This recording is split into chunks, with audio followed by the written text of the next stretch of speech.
नमस्कार दोस्तों, आप सबों का स्वागत है। बिहार बोर्ड मैट्रिक परीक्षा के लिए विज्ञान का बहुत ही महत्वपूर्ण ऑब्जेक्टिव प्रश्न, यह सभी प्रश्न जो आप स्क्रीन पर देख रहे हैं परीक्षा में पूछे गए हैं और पूछे जाएंगे। आप सभी जानते हैं कि विज्ञान में 40 ऑब्जेक्टिव प्रश्न पूछा जाता है। अगर आप 40 में 40 प्रश्न को सही कर देते हैं तो आपका 40 अंक यहाँ से आ जाएगा ऑब्जेक्टिव से।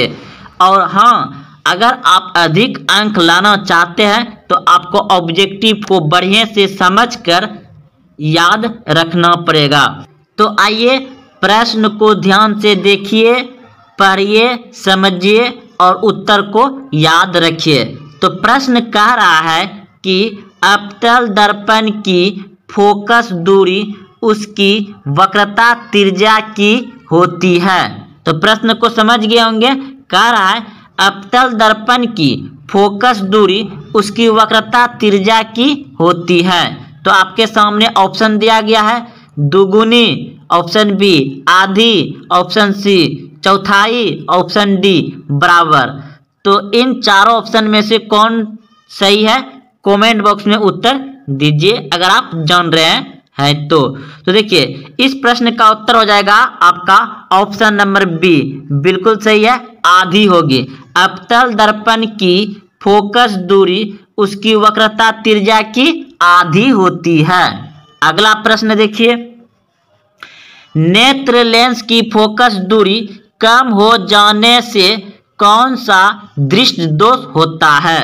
प्रश्न को समझ गए होंगे कि नेत्र लेंस की फोकस दूरी कम हो जाने से कौन सा दृष्टि दोष होता है। तो इस प्रश्न का उत्तर होगा आपका ऑप्शन नंबर ए, बिल्कुल सही है, निकट दृष्टि दोष होता है, निकट दृष्टि दोष होता है।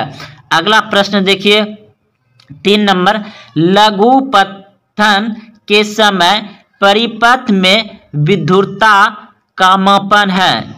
लघु पठन के समय परिपथ में विद्युत धारा का मापन है। तो क्या होगा, तो इस प्रश्न का उत्तर होगा आपका ऑप्शन नंबर सी, बिल्कुल सही है, बहुत ही अधिक बाहर जाता है, बहुत ही अधिक बाहर जाता है। अगला प्रश्न देखिए, प्रश्न है निम्नलिखित में कौन सा पद विद्युत परिपथ में विद्युत शक्ति को निरूपित नहीं होता है।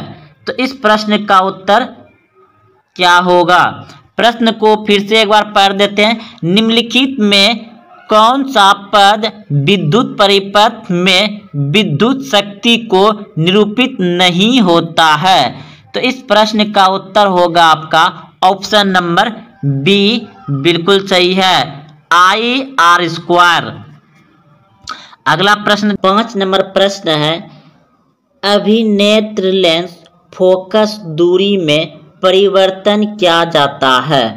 तो इस प्रश्न का उत्तर होगा ऑप्शन नंबर सी, बिल्कुल सही है, पक्षांभी मांसपेशियों द्वारा। अगला प्रश्न देखिए, प्रश्न है विद्युत मोटर प्रवर्तित करता है, यानी विद्युत मोटर क्या चीज में बदलता है। तो विद्युत मोटर जो है प्रवर्तित करता है वह विद्युत ऊर्जा को यांत्रिक ऊर्जा में, विद्युत मोटर क्या करता है, विद्युत ऊर्जा को यांत्रिक ऊर्जा में बदलता है। ठीक, तो चलते अगले प्रश्न की ओर। प्रश्न है आपका, विद्युत बल्ब में फिलामेंट में किस तत्व का उपयोग होता है। विद्युत बल्ब के फिलामेंट में किस तत्व का उपयोग होता है। तो इस प्रश्न का उत्तर होगा आपका ऑप्शन नंबर ए, बिल्कुल सही है, टंगस्टन। अगला प्रश्न देखिए, प्रश्न है एक साधारण प्रिज्म कितने सतह से घिरे होते हैं। एक साधारण प्रिज्म कितने सतह से घिरे होते हैं। तो इस प्रश्न का उत्तर होगा आपका ऑप्शन नंबर सी, बिल्कुल सही है, 5 सतह से घिरे रहते हैं। अगला प्रश्न देखिए, 9 नंबर प्रश्न है आपका कि प्रतिबिंब का आकार हमेशा वस्तु के बराबर है तो दर्पण होगा। प्रतिबिंब का आकार हमेशा वस्तु के बराबर है तो दर्पण होगा। तो इस प्रश्न का उत्तर होगा आपका ऑप्शन नंबर सी, बिल्कुल सही है, समतल दर्पण होगा। समतल दर्पण में प्रतिबिंब का आकार हमेशा वस्तु के बराबर होता है। ऑप्शन नंबर सी सही है। अगले प्रश्न की ओर, प्रश्न आपका 10 नंबर, विद्युत चुम्बकीय प्रेरणा की खोज किसने की थी? विद्युत चुम्बकीय प्रेरणा की खोज किसने की थी? तो इस प्रश्न का उत्तर होगा आपका ऑप्शन नंबर बी, बिल्कुल सही है, फैराडे ने। विद्युत चुम्बकीय प्रेरणा किसने खोज की थी? फैराडे ने की थी। यह बहुत इंपॉर्टेंट क्वेश्चन है, यह हर साल लगभग पूछ ही देता है बोर्ड। अगला प्रश्न देखिए, आकाश का रंग नीला क्यों प्रतीत होता है? आकाश का रंग नीला क्यों प्रतीत होता है? तो इस प्रश्न का उत्तर होगा आपका ऑप्शन नंबर बी, बिल्कुल सही है, बी, प्रकाश के प्रकीर्णन के कारण। प्रकाश के प्रकीर्णन के कारण आकाश का रंग नीला प्रतीत होता है। अगला प्रश्न देखिए, प्रश्न आपका, सामान्य नेत्र अधिकतम कितनी दूरी तक की वस्तु को स्पष्ट देख सकता है? सामान्य नेत्र अधिकतम कितनी दूरी तक की वस्तुओं को स्पष्ट देख सकता है? तो अधिकतम पूछ रहा है, तो इस प्रश्न का उत्तर हो जाएगा आपका 4। ऑप्शन नंबर डी बिल्कुल सही, अनंत। अगर न्यूनतम पूछता, अगर यहाँ पे न्यूनतम रहता तो 25 cm, ऑप्शन नंबर सी होता। तो अधिकतम जब भी पूछे तो अनंत होगा और न्यूनतम पूछे तो 25 सेंटीमीटर होता है। स्पष्ट देखने की दूरी अधिकतम अनंत, न्यूनतम 25 cm, 25 सेंटीमीटर। अगले प्रश्न की ओर, प्रश्न है, लेंस की क्षमता का एसआई मात्रक है। लेंस की क्षमता का एसआई मात्रक है। तो इस प्रश्न का उत्तर होगा आपका ऑप्शन नंबर सी, बिल्कुल सही है, m⁻⁻1। अगला प्रश्न देखिए, प्रश्न आपका, अभिक्रिया CuO+H2 दोनों मिलाकर के Cu+H2O में किसका उपचय होता है? तो इस प्रश्न का उत्तर होगा आपका ऑप्शन नंबर बी, बिल्कुल सही है, H2 का उपचय होता है। अगला प्रश्न देखिए, सोडियम की संयोजकता क्या है? सोडियम की संयोजकता क्या है? तो 15 नंबर का हो जाएगा आपका ऑप्शन नंबर ए, सोडियम की संयुक्ता पूछ रहा है दोस्तों, तो इसका क्या हो जाएगा? ए, यानी कि 1। इसका परमाणु संख्या पूछता तब 11 होता परमाणु संख्या, लेकिन यहाँ क्या पूछ रहा है? सोडियम की संयुक्ता क्या है? तो 1। अगले प्रश्न की ओर, प्रश्न है, एल्केन का सामान्य सूत्र है। तो इस प्रश्न का उत्तर होगा आपका ऑप्शन नंबर सी, बिल्कुल सही है, एल्केन का सूत्र होता है CnH2n+2। याद रखिएगा, ये प्रश्न पूछा जाता है, बहुत बार पूछा गया और पूछे जाएंगे। अगले प्रश्न की ओर, प्रश्न आपका, उदासीन विलयन का पीएच मान क्या होगा? उदासीन विलयन का पीएच मान क्या होगा? तो इस प्रश्न का उत्तर होगा आपका 7 के बराबर। उदासीन 7 के बराबर। और अगर पूछ दिया जाए कि अम्ल, अम्ल अम्ल अम्ल क्या होता है? 7 से कम। क्षारीय क्या होता है? 7 से अधिक। जैसे रक्त क्षारीय है तो रक्त का पीएच मान कितना है? 7.4। 7.4 होता है रक्त, यानी कि रक्त क्या है? क्षारीय है। तो क्षारीय यानी 7 से अधिक pH मान होता है, और उदासीन का 7 के बराबर होता है, और अम्ल का 7 से कम होता है। अगला प्रश्न देखिए, आवर्त सारणी में कितने वर्ग है? आवर्त सारणी में कितने वर्ग है? तो इस प्रश्न का उत्तर होगा आपका ऑप्शन नंबर डी, बिल्कुल सही है, 18। आवर्त सारणी में कितने वर्ण है? 18। ऑप्शन नंबर डी सही है। अगले प्रश्न की ओर, प्रश्न है आपका 19 नंबर प्रश्न है, कौन सा ओ धातु विद्युत का सुचालक होता है? तो इस प्रश्न का उत्तर होगा आपका ऑप्शन नंबर बी, बिल्कुल सही है, ग्रेफाइट। ग्रेफाइट जो है कि विद्युत का सुचालक है।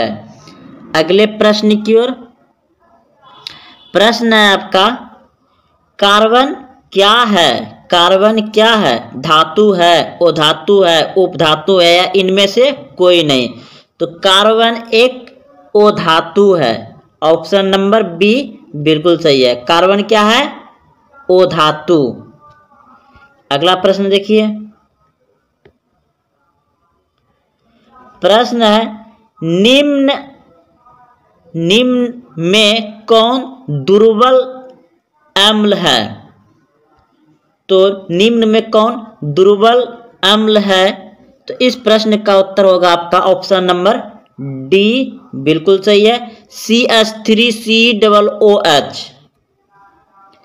अगला प्रश्न देखिए, पोटेशियम के की परमाणु संख्या क्या है? पोटेशियम के की परमाणु संख्या क्या है? तो इस प्रश्न का उत्तर होगा आपका ऑप्शन नंबर ए, 19।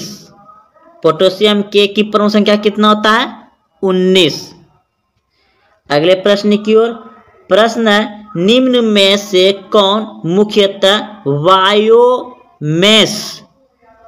बायोगैस है? दोस्तों प्रश्न आपका, निम्न में से कौन मुख्यतः बायोगैस है?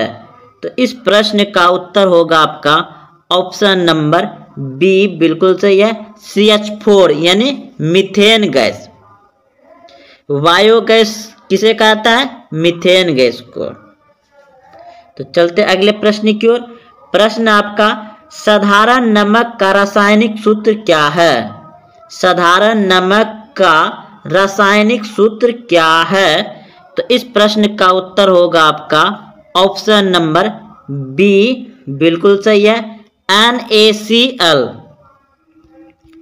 अगले प्रश्न की ओर, प्रश्न आपका, किसी अभिक्रिया में भाग लेने वाले पदार्थ कहलाते हैं? किस अभिक्रिया में भाग लेने वाले पदार्थ कहलाते हैं?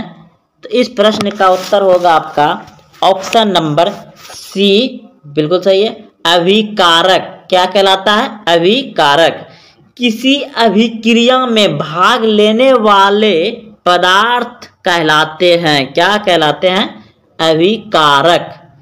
अगले प्रश्न की ओर, प्रश्न आपका, कौन शून्य वर्ग का तत्व है? कौन शून्य वर्ग का तत्व है? तो ऑप्शन नंबर सी बिल्कुल सही है, हीलियम, He हीलियम शून्य वर्ग का तत्व है। अगले प्रश्न की ओर, प्रश्न है कि स्वपोषी पोषण के लिए आवश्यक है। स्वपोषी पोषण के लिए आवश्यक है। तो इस प्रश्न का उत्तर होगा आपका, इनमें सभी कार्बन डाइऑक्साइड तथा जल, क्लोरोफिल, सूर्य का प्रकाश स्वपोषी पोषण के लिए आवश्यक है, इनमें सभी। ऑप्शन नंबर डी सही है। अगले प्रश्न की ओर, प्रश्न है, इनमें से कौन प्रकाश संश्लेषी अंग है? इनमें से कौन प्रकाश संश्लेषी अंग है? तो इस प्रश्न का उत्तर होगा आपका ऑप्शन नंबर सी, बिल्कुल सही है, पत्ती यानी पत्ता। इनमें से कौन प्रकाश संश्लेषी अंग है? तो पौधे में प्रकाश संश्लेषण कहाँ होता है? पत्ता में। और पौधा सांस किससे लेता है? पत्ता से। पौधा का रसोई घर क्या होता है? पत्ता। अगला प्रश्न की ओर। प्रश्न है, मनुष्य के शरीर की सबसे बड़ी ग्रंथि है। मनुष्य के शरीर की सबसे बड़ी ग्रंथि है तो यकृत। ऑप्शन नंबर ए सही है। अगला प्रश्न है, पादप में जाइलम के लिए उत्तरदायी है। तो इस प्रश्न का उत्तर होगा आपका ऑप्शन नंबर ए बिल्कुल सही है, जल के वहन के लिए। अगला प्रश्न देखिए, प्रश्न है कि एक कोशिकीय शैवाल में जल का परिवहन होता है। एक कोशिकीय शैवालों में जल का परिवहन होता है। तो इस प्रश्न का उत्तर होगा आपका ऑप्शन नंबर सी बिल्कुल सही है, विसरण द्वारा। अगला प्रश्न देखिए, मछली के हृदय में कोष्ठों की संख्या है। मछली के हृदय में कोष्ठों की संख्या है।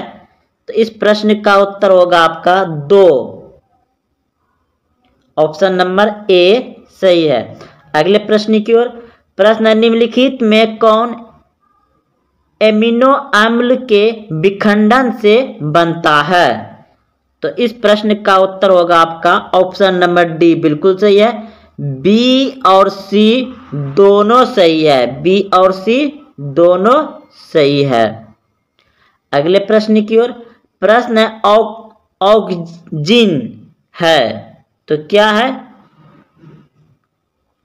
तो इस प्रश्न का उत्तर हो जाएगा एक हार्मोन। ऑक्सिन है एक हार्मोन। ऑप्शन नंबर ए सही है। अगले प्रश्न की ओर। प्रश्न है आपका, एक नर हार्मोन है। एक नर हार्मोन है तो एक नर हार्मोन है। ऑप्शन नंबर डी सही है, टेस्टोस्टेरोन। अगला प्रश्न है, इनमें कौन अलैंगिक जनन की विधि है? इनमें कौन अलैंगिक जनन की विधि है? तो इस प्रश्न का उत्तर होगा आपका ऑप्शन नंबर डी, इनमें सभी हो जाएगा। इनमें सभी। अगले प्रश्न की ओर। प्रश्न है, परागन कोष में होता है। पराग कोष में होता है तो इस प्रश्न का उत्तर होगा आपका ऑप्शन नंबर डी बिल्कुल सही है, परागनक। अगले प्रश्न की ओर। प्रश्न आपका, आनुवांशिक गुण का संदेश होता है। आनुवांशिक गुणों का संदेश होता है तो डीएनए अणुओं में। डीएनए अणुओं में। ऑप्शन नंबर ए बिल्कुल सही है। अगले प्रश्न की ओर। प्रश्न है, किस वैज्ञानिक को आनुवांशिक की पिता कहा जाता है? किस वैज्ञानिक को आनुवांशिकी का पिता कहा जाता है? तो इस प्रश्न का उत्तर होगा आपका ऑप्शन नंबर बी बिल्कुल सही है, गेगर जॉन मेंडल को। यानी कि मेंडल को आनुवांशिकी का पिता कहा जाता है। Option number B. अगले 40 नंबर प्रश्न है, हाइड्रिला पौधे में रंध्र कहाँ पाए जाते हैं? तो इस प्रश्न का उत्तर होगा ऑप्शन नंबर डी बिल्कुल सही है, इनमें से कोई नहीं। उत्तल दर्पण से बना प्रतिबिंब होता है। उत्तल दर्पण से बना प्रतिबिंब होता है। ऑप्शन ए हमेशा सीधा, ऑप्शन बी हमेशा उल्टा, ऑप्शन सी उल्टा भी और सीधा भी। तो इस प्रश्न का उत्तर हो जाएगा आपका ऑप्शन नंबर ए बिल्कुल सही है, उत्तल दर्पण से हमेशा प्रतिबिंब बनता है सीधा। उत्तल दर्पण से बना प्रतिबिंब होता है हमेशा सीधा। ऑप्शन नंबर ए सही है। अगला प्रश्न आपका देखिए, किसी वस्तु बीम का आवर्धित काल्पनिक प्रतिबिंब बना होता है। किसी वस्तु बीम का आवर्धित काल्पनिक प्रतिबिंब बना होता है। ऑप्शन ए समतल दर्पण से, ऑप्शन बी उत्तल दर्पण से, ऑप्शन सी अवतल दर्पण से, ऑप्शन डी इनमें से सभी। तो इस प्रश्न का उत्तर हो जाएगा आपका ऑप्शन नंबर सी, बिल्कुल सही है, अवतल दर्पण से किसी वस्तु बीम का आवर्धित काल्पनिक प्रतिबिंब बनता है। तो काल्पनिक प्रतिबिंब किससे बनता है? अवतल दर्पण से। ऑप्शन नंबर सी बिल्कुल सही है। अगला प्रश्न है आपका कि दाढ़ी बनाने के लिए उपयुक्त गोलीय दर्पण में सीधा प्रतिबिंब प्राप्त करने के लिए चेहरे को रखना चाहिए दर्पण के वक्रता केंद्र पर, दर्पण के वक्रता केंद्र के बाहर, यह वक्रता केंद्र और फोकस के बीच, यह मुख्य फोकस और ध्रुव के बीच। तो इस प्रश्न का उत्तर हो जाएगा आपका हमेशा जो है कि मुख्य फोकस और ध्रुव के बीच में रखना चाहिए। प्रश्न था दाढ़ी बनाने के लिए उपयुक्त गोलीय दर्पण में सीधा प्रतिबिंब प्राप्त करने के लिए चेहरे को कहाँ रखना चाहिए? मुख्य फोकस और ध्रुव के बीच। ऑप्शन नंबर डी सही है। अगला प्रश्न आपका, गोलीय दर्पण की फोकस दूरी उसकी वक्रता त्रिज्या की आधी होती है, दुगुनी होती है या तिगुनी होती है या चौथाई होती है। तो गोलीय दर्पण की फोकस दूरी उसकी वक्रता त्रिज्या की आधी होती है। ऑप्शन नंबर ए बिल्कुल सही है। गोलीय दर्पण की फोकस दूरी उसकी वक्रता त्रिज्या की आधी होती है। ऑप्शन नंबर ए सही है। अगला प्रश्न आपका, हजामत बनाने के लिए जिस दर्पण का व्यवहार किया जाता है वह होता है उत्तल, अवतल, समतल, उत्तल और अवतल दोनों। तो हजामत बनाने के लिए जिस दर्पण का व्यवहार किया जाता है वह होता है अवतल दर्पण। ऑप्शन नंबर बी सही है, अवतल दर्पण। अगला प्रश्न है, जब किसी वस्तु को अवतल दर्पण के सामने प्रधान फोकस और ध्रुव के बीच रखा जाता है तो किस प्रकार का प्रतिबिंब बनता है? जब किसी वस्तु को अवतल दर्पण के सामने प्रधान फोकस और ध्रुव के बीच रखा जाता है तो किस प्रकार का प्रतिबिंब बनता है? वास्तविक और उल्टा, वास्तविक और बड़ा, वास्तविक और वस्तु के बराबर आकार का, या काल्पनिक और सीधा। तो इस प्रश्न का उत्तर हो जाएगा आपका काल्पनिक और सीधा। अगला प्रश्न है, मोटर गाड़ी के चालक के सामने लगा रहता है, मोटर गाड़ी के चालक के सामने लगा रहता है उत्तल दर्पण। ऑप्शन नंबर सी सही है।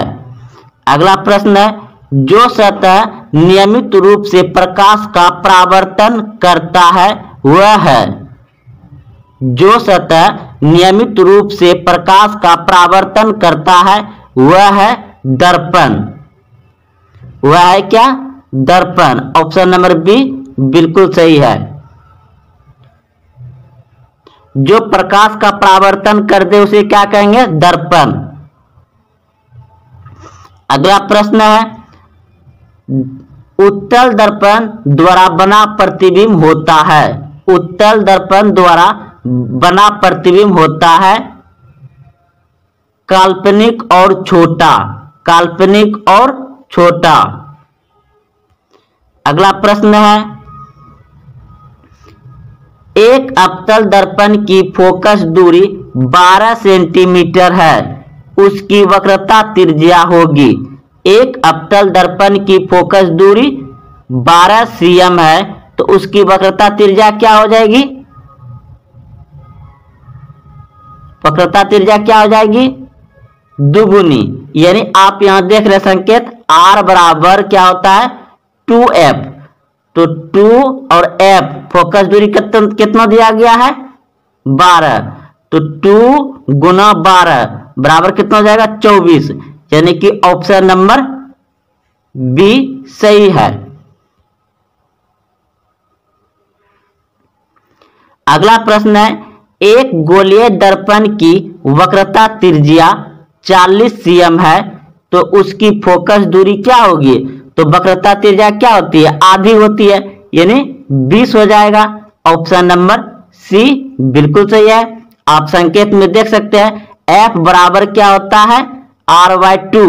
तो R आपका कितना दिया गया है? 40। अब बटे 2 कितना हो जाएगा? 40/2 यानी कि 20 सेंटीमीटर। एक गोलीय दर्पण की वक्रता त्रिज्या 40 है तो उसकी फोकस दूरी क्या हो जाएगी? आधी हो जाएगी, 20 cm। अगला प्रश्न है, 10 सेमी फोकस दूरी वाले एक अपतल दर्पण के सामने 20 cm की दूरी पर एक वस्तु बीम रखने पर प्रतिबिंब बनेगा। दर्पण के वक्रता केंद्र पर कहां बनेगा? दर्पण के वक्रता केंद्र पर। ऑप्शन नंबर ए सही है। अगला प्रश्न है, गोलीय दर्पण से 5 सेमी की दूरी पर रखी एक वस्तु बीम का प्रतिबिंब से 30 सेंटीमीटर की दूरी पर उसी ओर बनता है जिस ओर वस्तु बीम है, तो आवर्धन क्या होगा? तो आवर्धन बराबर सूत्र क्या होता है? -v/u। तो देखिए आपका सूत्र होता है m बराबर -v/u। तो आपका यहां पर जो दूरी दिया गया है कितना दिया गया है? यानी u बराबर दे दिया आपका 5 सेंटीमीटर और प्रतिबिंब जो बनेगा उसका दूरी कितना दिया गया है? v बराबर 30 सेंटीमीटर। तो माइनस में है तो देखिए यहां पे बैठा दिया गया है -30/-5। तो इसको कटाने के बाद क्या हो जाएगा? -6। ये माइनस कहां से आया? क्योंकि ये ब्रैकेट से पहले सूत्र में ही है, तो -6। तो -6 ऑप्शन नंबर बी सही हो जाएगा। अपतल दर्पण है। अपतल दर्पण क्या है?